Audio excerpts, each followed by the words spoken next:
Welcome to The Circuit Loop, a podcast that takes an up-close and personal look at innovation in and around the credit union ecosystem. Once a month, we'll bring you in-depth interviews with the people within credit unions and the companies they work with who are making innovation happen. The Circuit Loop is brought to you by Circuit, formerly known as Members Development Company, a 25-year-old CUSO dedicated to providing innovation and development to the credit union industry. I'm Bryan Link, CFO at Circuit, and I'm honored to be your host. So without further ado, let's get started. On today's podcast, I'm pleased to have Milind Borkar from Illuma Labs as my guest. Milind is the founder and CEO of Illuma, a voice security company based in Dallas, Texas. Conversations about security can be tough, as there is just so much to talk about, but this discussion is different. Milind and his team at Illuma are laser focused on combating voice fraud, so that gave us a very specific set of security issues and challenges to talk about.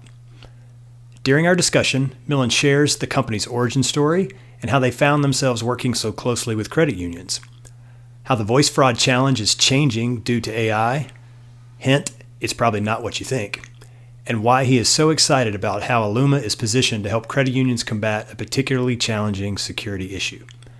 I hope you enjoy my conversation with Milind Borkar of Illuma Labs. Milind, welcome to the Circuit Loop podcast. How you doing today? Doing good, sir. It's a pleasure to be here. It's exciting. Very good. Well, as I look at your background and I think about my own, I've got a little jealousy going, so I'm going to have to work on that. But it's always good to get inspiration. So thank you for that. To get us started, I thought, I'm really excited about this conversation. There's a lot of different directions we could take it. Obviously, security is as open-ended a topic as you can get just about at this point, right? There's so many different areas under that umbrella. But to help us get started, why don't you start by introducing yourself and your background, and then we'll talk some about Illuma. Then we'll kind of dig in on some of the problems. Yeah, absolutely. So Milind Borkar, founder and CEO at Illuma. And for those who don't know Illuma, we are a deep tech R&D company, a fintech, and the only CUSO that specializes in voice security solutions for credit unions and community-focused financial institutions. Our mission is simple. Our goal is to make every call, every digital voice interaction per se, into every credit union contact center easier, faster, and more secure. And we do that by leveraging the power of technology, primarily machine learning and new AI capabilities. Today we're a CUSO. We didn't start that way. We originally started off as a defense contractor. So back in 2016, when we got our start, Homeland Security had a very similar problem that they were seeing as a much broader impact to, just consumers, enterprise, and the federal government, where telephone security is inherently non-existent. It is super easy to, spoof caller IDs and assume any identities. And that was even before today's generative AI tools where, deepfakes and cloning have become so easy and simple. But even back then, the amount of losses to consumers, the amount of impact to, financial institutions and enterprises, and also federal government from just pranks or malicious activity was one that justified investment in advanced R&D to solve the problem. And that's kind of how we got our start. So initially, we developed a very lightweight voice biometric technology that was developed for a envisioned niche use case to protect against things like tech support scams. And once we built that technology, our friends, our investors at Homeland Security really felt that there was a much broader market need. And one thing led to the other. We started doing more customer discovery, went to Finovate in 2019, presented for the first time on stage, and got a ton of interest from credit unions, which really quickly pivoted us over.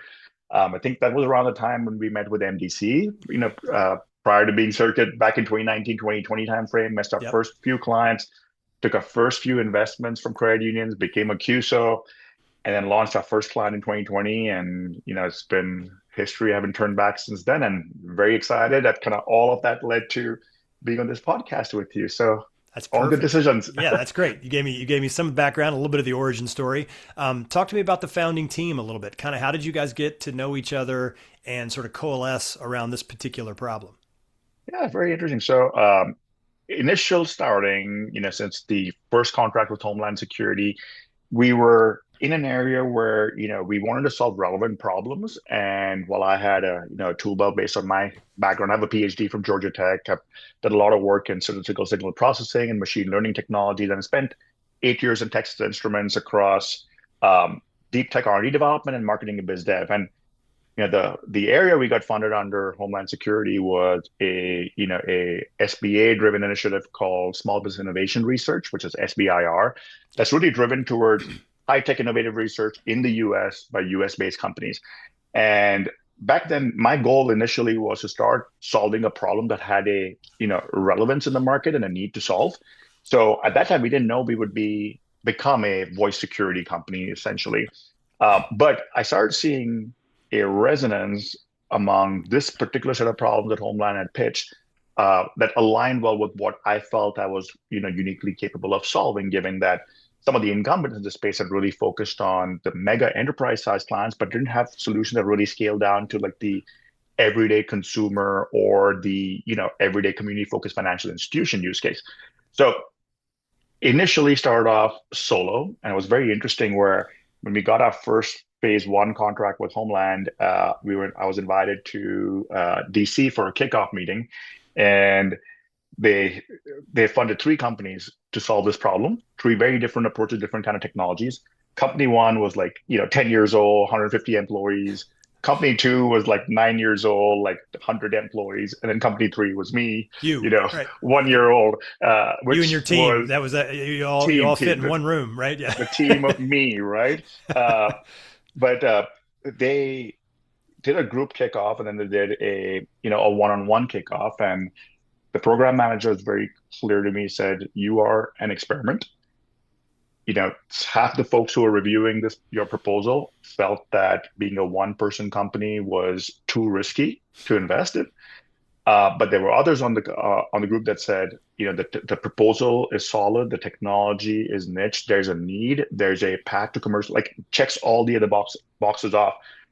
This deserves a chance. And they were the first to bet on us, which I'm eternally grateful for, because that didn't happen, I might have packed this up and gone back to get a job. Right. But that landed. And that put me on a mission to do a couple of things. One is realizing, okay, initial proof of concept project, like of what's considered phase one in the SBR program, is something that, on stretch, one person could do, because it's proving out a concept, feasibility of a concept in a simulation style environment. However, to progress from there, the goal for a phase two is what you want to get after proof of concept is done is a prototype, or at least, approaching a prototype. And that's way more than one person can do in the class of technology we were trying to build. So in parallel with defining and proving out the concept, I started looking for, who would be the right people in the team. It was also the right time, because if you're, as I said earlier, when I first started off, we didn't really know what we were going to be, what the solution would be. Right. So now we had to build a team that actually fit in now with where right? the traction was formed. You have a better idea of who to go get, right? Exactly. And so I started getting more and more involved in the local startup ecosystem here in Dallas, Texas. Got a small office. Did TI take you to? Is that how you got to Dallas from Atlanta? Yeah. Well, TI brought me to Dallas. Atlanta was grad school, but not necessarily. I don't know if that's home, but how did you get to Dallas? Yeah, TI brought me over. So, circling back a little bit. So, my PhD was in signal processing, statistical signal processing, specifically focused on an area called Monte Carlo methods. And there, basically, the idea is if you can't predict things linearly, you can come up with a statistical method. It's complicated stuff. Yep. The interesting thing was bulk of that research was being funded by the military. So Army Research Labs, BAE Systems, and folks of that nature. But, I grew up in India. I was an Indian citizen. And so, getting a government, advanced military job was almost impossible, I'd say. Right. But TI was one of the commercial or industry companies that were funding the research. And there was a clean fit into some of the technology that they were developing where I could go and help. So that kind of brought me over here and brought me with transferable skills coming in. Getting into the startup ecosystem out here, got a space, at like the Dallas Entrepreneurship Center and the Addison Treehouse. I started participating in a lot of founder focused events they had. And they had one very interesting event around intellectual property law. And the reason I got really interested in the topic was they talked about, startups should view IP, patents, and protection very differently from what established companies should. Now, I had, like over 20 patents from my time at TI, very different use case, right? There's enough money to file anything. The guidance given to us was if you think it's patentable, submit an application, file it, Right. go forward because you want to protect. You Right. want to go to They got a factory for filings, right? exactly, All you got to do is put it in the front of on the front of the conveyor belt, and it'll happen. Yep. exactly. And so like a little company like us, we're not that flush with cash, and so you got to be very careful. And so the use case is different because at a large company where we were, the use case was okay, if you go to court because you're under some sort of litigation, you want to have enough volume of patents available that way for sure you got something to defend. Right. The problem is at a company like us, at our side when we were starting, too small to defend against a behemoth, right? So like Right. even if we had the right patent that protected everything, we're not going to do anything. They'll just run us out of money in court. That's right. So the idea was you got to view patents as a way to, improve valuation and increase chances of acquisition potentially, because one of the larger ones will look at, okay, I need that patent. I can't have my And I can competitor add have it. it. I can add it to my portfolio, right? And that's a Exactly, protected exactly. claim. So it's a very interesting concept, and I asked a lot of questions. There's another guy in the audience asking a lot of questions. We got two of us got in a deep conversation with the presenter, who was a patent attorney, and then we all three met afterwards. And very interestingly, the guy in the audience asking questions was Jeremy Whittington, co-founder and CTO now. And the gentleman who was giving the presentation, Ophir Marco, is now our patent attorney as well and stayed around for a long time. Um, Jeremy complimented me very well because while I had the background in deep tech, algorithm development, and innovation, and then in marketing biz dev, that's basically the jump I did up when I was at TI. Um, Jeremy spent a lot of time in technology architecture. So he worked at large companies like McAfee. He also was a architect at Right. principal architect at Salesforce. So he understood the whole CRM use case. Had his own consulting company that he ran for several years very successfully. But then he was looking into getting into the product space. Which you would Illuma need, was right? just That's starting. to your point, being complementary, right? Skill set Exactly. We were wise. getting into the product space. It seemed things lined up very well where he was willing to kind of take a step back from, a very well flourishing company and embark on this journey with me, and went down that road. And it's been The rest is history, so to speak. exactly, yeah. And over time, then we start, building up more and more folks. Dallas, I wouldn't say, has as large of a startup minded ecosystem as like, your West Coast and Northeast might have, Sure. but there's a lot of tech talent There's here with plenty. Yeah. there's plenty of tech talent and just different ways to incentivize and attract. And we're very fortunate to have the team we have today. And what's the team size at this point, Millen, just in terms of general We're numbers? about 25-ish Okay. roughly total. Vast majority engineering. Like, Right. I don't just say we're deep tech, we truly are. Majority Sure. of our investment headcount, spend all goes in R&D, and the bulk, I think almost everyone except one engineer is in Texas. Nice. So Yeah, that's great. very local presence. Obviously, the remote capability creates a lot of opportunity for identifying talent, bringing other people to the table, but it also creates challenges, I think, particularly in a startup environment, that day to day being around and being able to get together. There's some magic to that, sort of like what you described that happened in that session around the IP discussion that helped you find your co-founder. So Yeah, good on you agree. for being able to make that happen. I want to transition just a little bit, just kind of in the interest of time. You talked a little bit about sort of being an accidental credit union provider, and that's interesting because in my previous life, I was one of those as well. I started a company a long time ago and found myself in a similar situation where they responded in a way that others didn't, and therefore I just went that way. And it sounds something along the lines of what you described.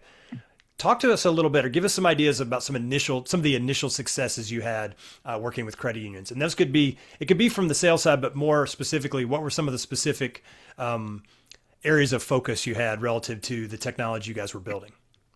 Yeah, so it was very interesting. When we went up to Finovate, all the market research I did at that point, told me that the bulk of interest in this use case would be for contact center, which is the high volume call, Yep. high call volume use case. And the primary driving point would be based on reducing time to authenticate. So it was primarily driven by an operational efficiency argument, Right. There was a which point of friction there that you felt like that you could potentially reduce. Am I understanding that correctly? yeah, so like that, so there's three legs to what we can solve with a passive authentication, parts of voice authentication solution. There is the operational efficiency, which is reducing the time required to authenticate. There's the member experience or user experience, member and agent, which reduces friction and the pain that comes from that time. And then there's a security benefit, right? And there's always been these three in a mix. Back when we first started, we went on Finovate stage expecting that the biggest use case would have actually been the efficiency improvement, because we saw research done by large telcos that said saving 1 second of average handle time results and this many millions of dollars of savings. So Right. like that was kind of the angle. Um, when we got the attention of credit unions at Finovate and the rest of 2019, yeah, the operational efficiency was an attractive feature primarily to kind of justify budgetary Sure. Right. for budgetary Make the numbers justification. work. Right. Exactly. But the primary driving factor at that time really was around member experience, because this was pre-pandemic days. People were still going into the branch regularly. Regulars were treated like regulars, and the differentiation for credit unions really was that community feel and that Yep. warm and friendly experience, which existed in branch. But the moment you picked up the Didn't translate. phone, yeah, so you could be like a lifelong 20 plus year member who's premier, has high balances, but when you call the contact center just because you call at 5:05 p.m. and the branch is closed, you go through the same barrage of questions and get treated like a potential fraudster, right? Right. And Right. I saw that was the primary gap that most credit unions were trying to close. What I also learned was, at 10,000 foot view, all biometric solutions seem very similar. The vast majority that credit unions were familiar with were your, you know, previous generation, what's called active biometrics, which is my voice is my password, verify me, say that exact phrase. Yep. Um, the new capabilities were on passive verification, which means no scripts, no language, no words. You say what you want and you can recognize that. It was really being taken with high level of interest when I was pitching this technology initially.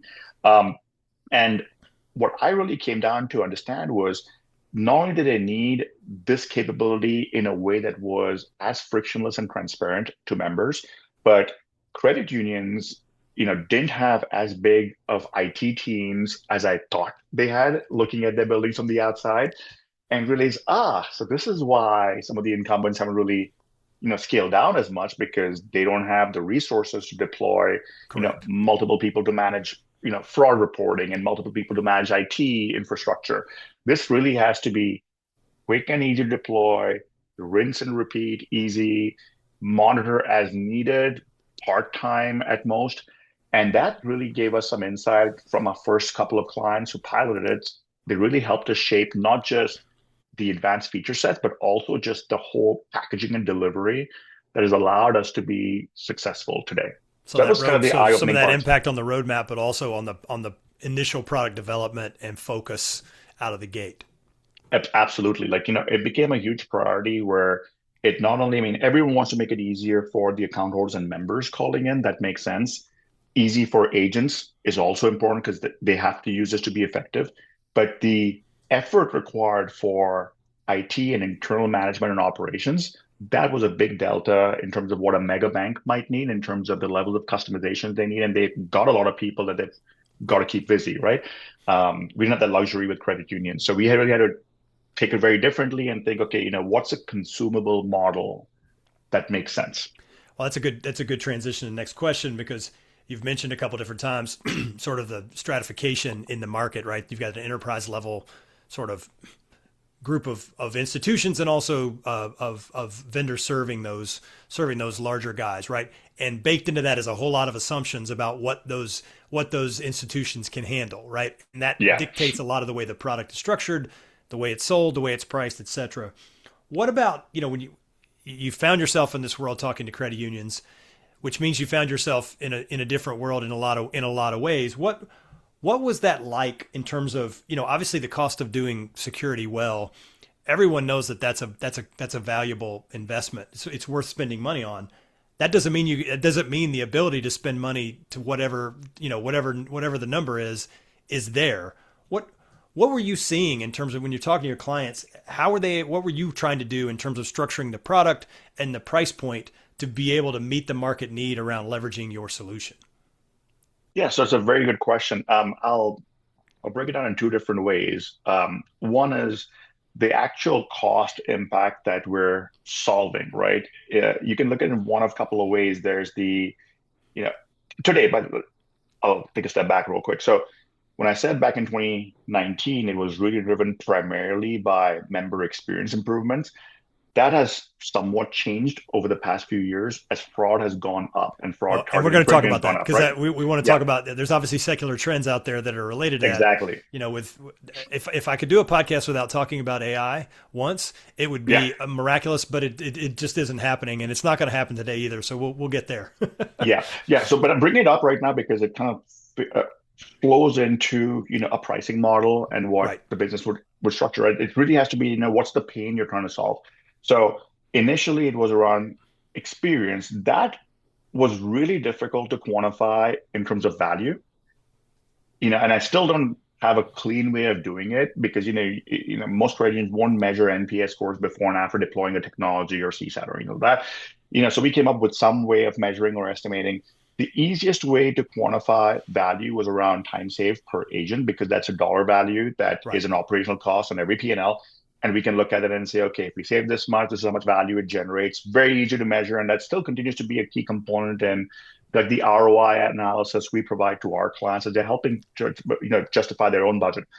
The bigger piece around it now with the increase in fraud is the fraud prevention component of this is what's driving most of the business that comes to our door. And there's again most credit unions, actually most institutions typically don't want to talk about how much fraud losses they've had. Right now, we have for good reason. Yeah. So there's estimates out there in the industry from analysts that says, okay, so one in so many calls is fraud. Average loss for fraud is so much. We start off with a starting point and come up with some sort of estimate for what that value might be, and you kind of combine these three pieces together. That combines with a particular use case for a credit union. We start to see that not everyone is exactly the same, but there's roughly a range of pain point that Yeah. they feel. And that allowed us to come up with, okay, where do our costs need to be where it's not infinite budget for anybody. It has to be budget towards solving a problem. But at the same time, we can build a viable business by keeping our costs under that price point. And Yeah. so that's kind of been part of our overall model. And, we try to package our solution in a very easy, simple way. Like we have a very simple subscription price based on estimated volume that the client goes through, but that includes everything. So it keeps it very simple Yeah. in terms of support, onboarding, client success, everything else. Trying to make it easy to buy from that perspective. Exactly. Right. Right. Well, we talked about AI, or at least it got mentioned. So let's talk a little bit about that. Obviously AI has had such a big impact in lots of areas, both some positive and some negative, right? And this is an area where there's been some real negative implications. So just give us a little bit of a. I know you could probably talk all day on this. So I'm gonna challenge you to keep this tight in terms of because my Yeah. guess is knowing what I know about your background, right? You've been doing AI for a long time in the sense of machine learning and what was AI before people knew AI through LLMs and that sort of thing, right? I mean, Yeah. this isn't new, right? If you go back, I mean, if you think about underwriting's been using artificial intelligence for a very long time, right? In terms of trying to Yep. make decisions. So, but what's happened is new in terms of at least the consumer's exposure to it and its ubiquitousness, right? Or its ubiquity. Yes. So talk to us a little bit about sort of how you had a front row seat to watch this happen. What's happened over the last 24 to 36 months that is really, maybe it's longer than that. I shouldn't frame the time frame. I'll let you do that. But what it feels like a secular change has happened in terms of AI's impact on this particular area of security. So talk to us a little bit about that and sort of where we find ourselves today. Yeah. So I'd say, in a big picture, we're entering a realm where we all need to treat phone calls like we used to treat emails 15 years ago, where just because it looks like it's coming from someone familiar, you don't take it for face value. You've got to be suspicious, right? We've trained that for ourselves on email. We've got really sophisticated spam filters out there.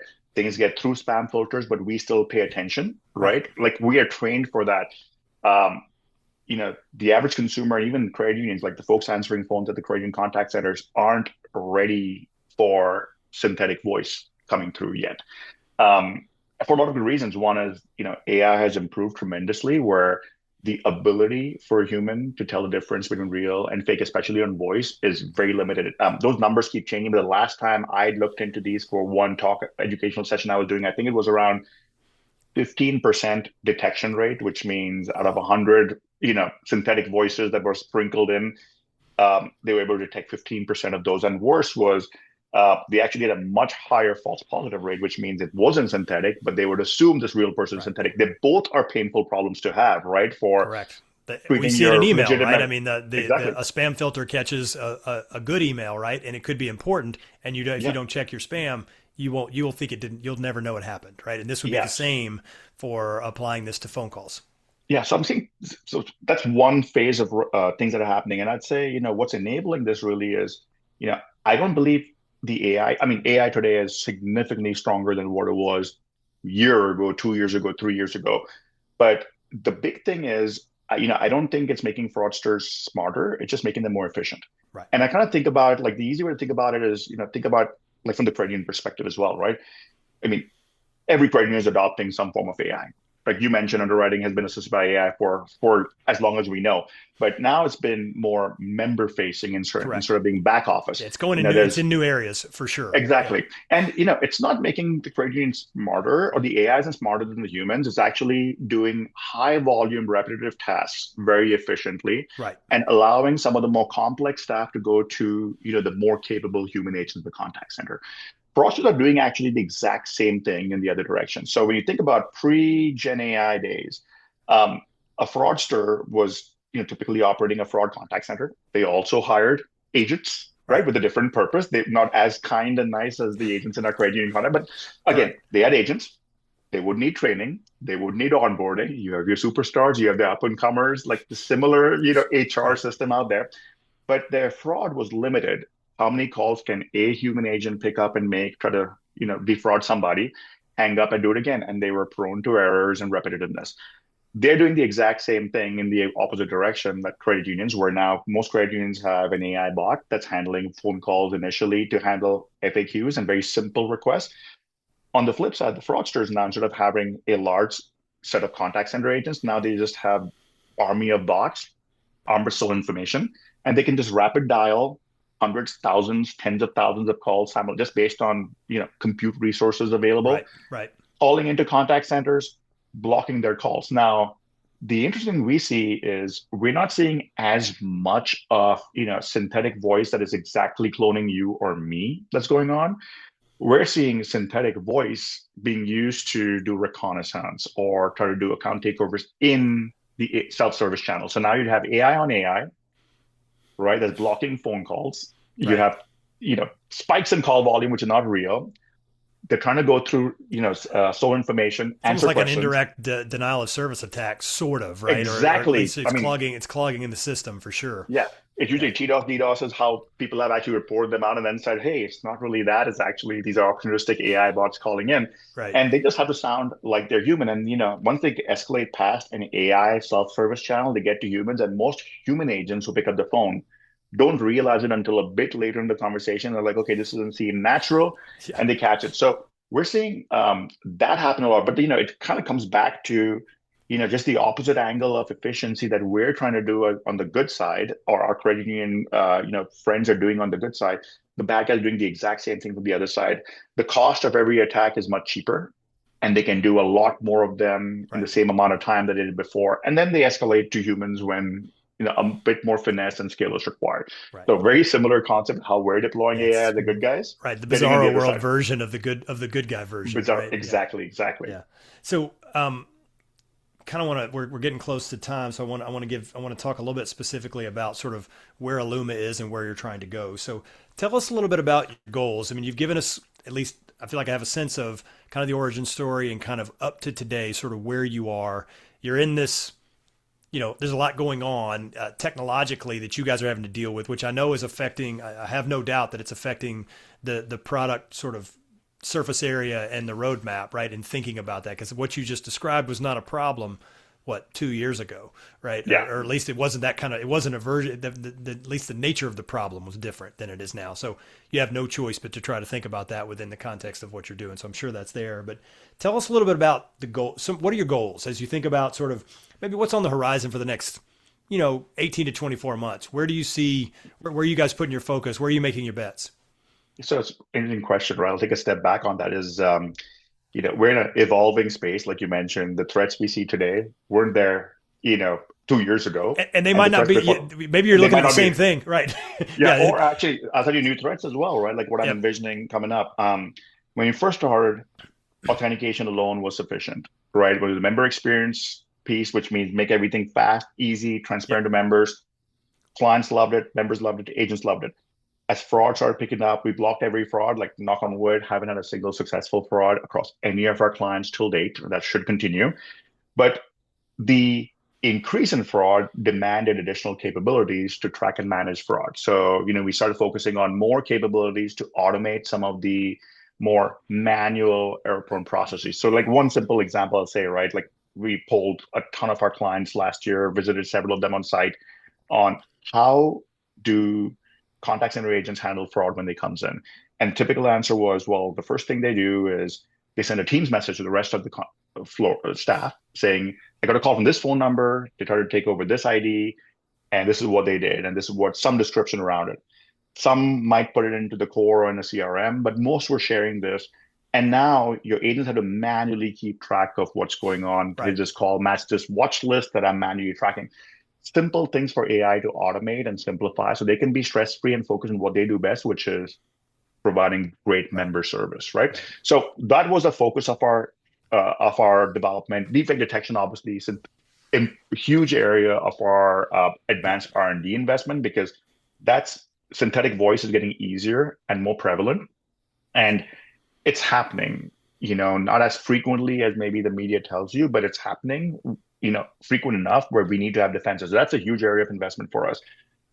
The How I envision this changes for the future, which is very interesting, is today, the synthetics are really, being used in over phone calls primarily for by the bad guys to impersonate somebody else. But the logical evolution of this is, there's really no reason for you and me to make every phone call that we need ourselves. We need to have our own agents. I mean, we have agents to do all kinds of stuff to automate certain manual processes internally for us at Illuma. But even in my personal life, right? Like if I got a call and, reschedule my kid's swim class or do something else, why do I have to do it? I can fire an agent off to make a phone call and make that happen. So we're very close to entering into a world where you're going to have agents on both sides, good agents and bad agents, and Yep. maybe good agents on both sides talking to each other. So simply detecting something is synthetic is not sufficient. It's about is it a good synthetic or bad synthetic, right? Right. And how do you come up with that credentialing? So that's going to be the next interesting area. So I didn't give you like I know I didn't give you specific goals, but kind of like it's like I love thinking about how this our universe is evolving at Yeah. such a rapid pace. And if you'd given me a really certain answer on what's going to happen in the next 24 months, be like, whoa, Milind, you sure? given, Yeah, my given crystal how ball, much, right? yeah, I mean, that crystal ball, you can't see very far into it. Right. And that's No. okay. Like the beauty of being small and nimble, right, is you can adjust. And I would Yep, assume, yep, yep. you're going to keep your powder dry, so to speak, to be able to do that. Absolutely. With that in mind, and this is kind of the last question before it's sort of I guess, the penultimate question, one more after this, but what does success look like for you guys in the near term? So over that same sort of time frame, in next year to 2 years, what does success look like for Illuma? So I'd say, it's a shared success for us and the industry in general. I'd say, when we started off, um, this technology was brand new to credit unions. Like most credit unions I spoke to, they were interested, but they were saying, like, this sounds too good to be true. Does It's that too work? magical. Like, Right? Yeah. okay, why It did this sounds kind of small like magic, startup? right? It does. Exactly. Yeah. Until a bit later, now we've got, some critical mass in clients that are subscribed to this technology. We're becoming a known name in the industry. Um, Even then, I would say that the penetration of like AI or biometric based voice security products among credit unions is probably less than 5% of the market. The rest of them are still on Q and questions and answers, which, are I don't like to fear monger to get people to believe, but we know the threats that are out there, and we know that Q and That's a A leaky boat, and it's traditional. getting leakier. To Exactly. your So, point. to me, I kind of look at it as, as a shared success. What I would say is, how does market penetration and adoption of advanced voice security technologies grow at a rapid pace among credit unions. We're doing everything we can to, both scale up and scale down. We currently serve some of the smallest credit unions that using biometric use our technology. But at the end of the day, if they don't prioritize this over other initiatives to really increase market penetration or market adoption of the technology, and that would be kind of the biggest win, I believe, a success for me and the industry. So a pie growing exercise, frankly, realistically. Exactly. Yes. All right. Last question, and then we'll wrap up and let you get back to it. So when you think about the next 2 to 3 years, what excites you the most when you consider the problem landscape you guys are dealing with?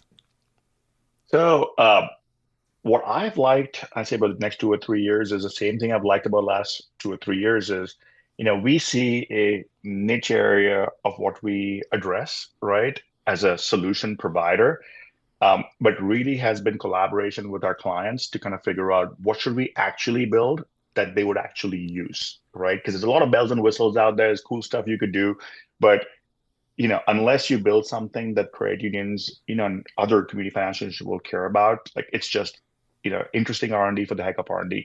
We've been very fortunate that over the time we've pivoted and focused on this industry, like our clients have treated us truly like partners and not like vendors, where the conversation is open. They view us as like their security counterparts, an extension of their security teams.